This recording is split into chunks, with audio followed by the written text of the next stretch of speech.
Halo, selamat pagi anak-anak. Apa kabarnya hari ini? Kalian tentunya sudah siap untuk melakukan pembelajaran jarak jauh. Dalam situasi dan kondisi kita saat ini, kita memang tidak bisa belajar bersama dengan tatap muka, tetapi Bu Yosefin harap kalian tetap semangat untuk belajar di rumah bersama dengan keluarga. Semoga apa yang kalian pelajari di rumah sungguh-sungguh sesuai dengan harapan Bapak Ibu guru yang ada di sekolah. Baik anak-anak, pada hari ini tentu saja kalian sudah rapi, sudah siap untuk mengikuti pembelajaran hari ini di Senin tanggal 20 Juli 2020. Kalian pasti sudah sarapan. Sebelum sarapan, tadi pasti kalian cuci tangan. Jangan pernah lupa cuci tangan, baik sebelum berkegiatan ataupun sesudah berkegiatan, sesudah beraktivitas, karena untuk kebersihan tangan kalian itu sungguh-sungguh harus terus dijaga. Sering-seringlah cuci tangan dengan sabun dan air yang mengalir supaya kalian terbebas dari kuman-kuman yang berbahaya. Anak-anak, pada hari ini Bu Yosefin ingin mengajak kalian untuk belajar bahasa Indonesia. Pada hari ini Bu Yosefin ingin mengajak kalian belajar tentang sebuah cerita anak. Pasti kalian senang kalau diceritakan yang intinya atau isinya itu tentang cerita untuk kalian. Nah, nanti ketika kalian sudah membaca sebuah cerita, Bu Yosefin berharap kalian nanti bisa mengidentifikasi tokoh, watak, latar, tema, atau amanat dari cerita anak. Lalu nanti kalian juga harus bisa menyampaikan pesan atau informasi yang diperoleh dari berbagai media dengan bahasa yang runtut. Baik dan benar nanti kalian akan sampaikan itu.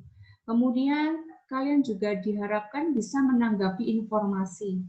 Lalu bisa menyusun sebuah percakapan dengan topik yang ditentukan.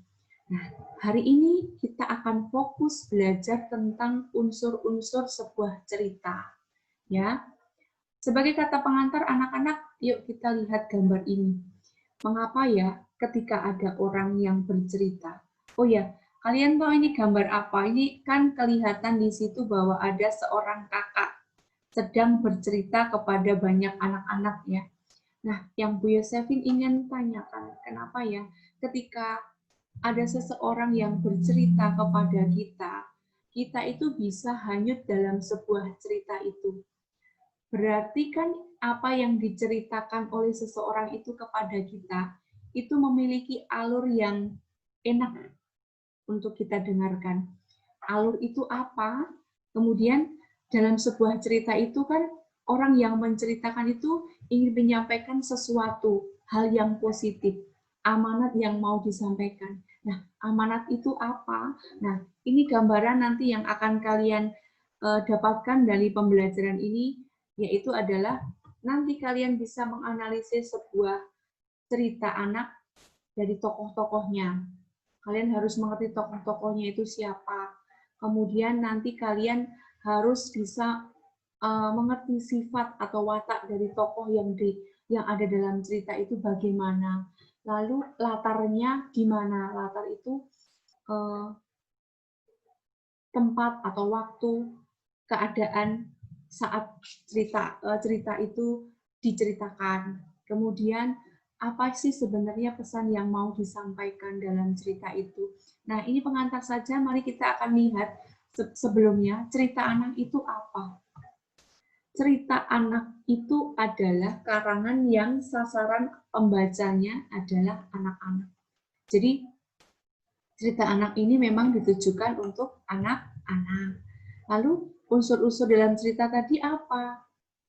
Sejak awal Bu Yosefin sudah sampaikan, unsur-unsur dalam cerita anak itu meliputi tema, tokoh, alur, latar, dan amanat. Yuk, satu persatu kita akan cari tahu sebenarnya tokoh itu apa sih? Ada nggak yang tahu? Kalian tahu nggak tokoh itu apa? Tema itu apa? Alur itu apa? Latar itu apa? Dan amanat cerita itu yang seperti apa? Satu persatu kita akan coba pahami bahwa tokoh itu merupakan seorang pemain dalam sebuah cerita atau drama. Jadi setiap cerita pasti ada tokohnya, ya. Kemudian watak tokoh yang diceritakan dalam sebuah cerita pasti memiliki sifat, entah itu sifatnya itu baik atau jahat. Dia dermawan atau baik hati atau pemarah atau egois. Nah, watak itu merupakan penggambaran sifat seseorang dalam sebuah cerita atau drama. Kalau di dalam sebuah cerita, itu biasanya sering dibagi menjadi dua, ada tokoh yang jahat dan tokoh yang baik. Kalau tokoh yang jahat itu disebut sebagai pemeran antagonis. Tokoh yang baik itu disebut sebagai tokoh protagonis. Ya, sampai di sini pahami dulu tokoh dan watak. Kemudian kita akan lihat tentang latar. Latar merupakan sesuatu yang melingkupi pelaku atau kejadian-kejadian dalam sebuah cerita. Nah, kalau latar itu mencakup 3. Ada latar waktu, ada latar tempat, ada latar suasana. Kita lihat dulu. Latar cerita mencakup latar waktu. Latar waktu itu misalnya siang, dahulu, tahun, dan sebagainya. Misalnya begini. Ada sebuah cerita gini. Di zaman dahulu kala, hiduplah seorang kakek tua di tengah hutan. Latar waktunya berarti apa? Dahulu kala. Kemudian ada latar tempat, misalnya di sekolah, di rumah, di kantor, di halaman. Seperti tadi misalnya gini, pada zaman dahulu kala, hiduplah seorang kakek tua di tengah hutan. Berarti latar tempatnya di tengah hutan, gitu kan? Lalu latar suasana, misalnya gini, zaman dahulu kala hiduplah seorang nenek tua di tengah hutan yang hidup sendiri. Kehidupannya sangat menyedihkan. Berarti suasananya itu menyedihkan. Nanti kita akan pahami itu dari cerita-cerita yang Bu Yosefin sudah berikan, ada di Google Classroom ya anak-anak. Nanti kalian coba amati di situ, coba analisis. Kemudian anak-anak ada alur. Alur itu merupakan jalan atau rangkaian cerita yang logis, yang bisa dipahami dengan baik. Itu alur ya. Kemudian ada juga amanat. Amanat itu merupakan pesan yang ingin disampaikan pengarang melalui cerita yang ditulisnya. Jadi setiap cerita itu pasti ada pesan yang ingin disampaikan oleh penulis kepada pembaca. Biasanya amanat itu sifatnya positif. Kalau kalian mau mencari amanat, carilah hal-hal yang baik dalam sebuah cerita itu. Cara menentukan pesan atau amanat sebuah cerita itu mencari hal positif atau negatif pada suatu cerita. Misalnya nasihat, pesan, atau amanat yang berkaitan dengan hal tersebut, berkaitan dengan cerita yang disampaikan itu. Gitu. Baik, sampai di sini pasti anak-anak ngerti ya. Kemudian kesimpulannya bahwa kalimat amanat itu biasanya berbentuk kalimat perintah. Misalnya gini, ada sebuah cerita yang disampaikan, lalu kalian bisa mengambil kesimpulan atau pesannya itu, oh kita nggak boleh malas belajar. Jadi kalimat amanatnya, janganlah malas belajar. Atau misalnya, tekunlah belajar supaya kalian naik kelas, atau supaya kalian lulus dari kelas 6. Atau misalnya, kita harus menghormati orang tua, atau jangan mencuri, atau jangan kita tidak mendengarkan nasihat orang tua seperti itu ya. Jadi kalimat-kalimat itu kalimat-kalimat yang sifatnya positif kayak gitu. Itu kalimat dalam sebuah amanat, dalam sebuah cerita yang disampaikan. Nah, sampai sini ngerti ya anak-anak ya. Kemudian anak-anak bagaimana sih kita bisa membaca cerita, kemudian kita langsung tahu tokoh, wataknya seperti apa, latarnya di mana, amanatnya itu apa, sekali baca langsung ngerti.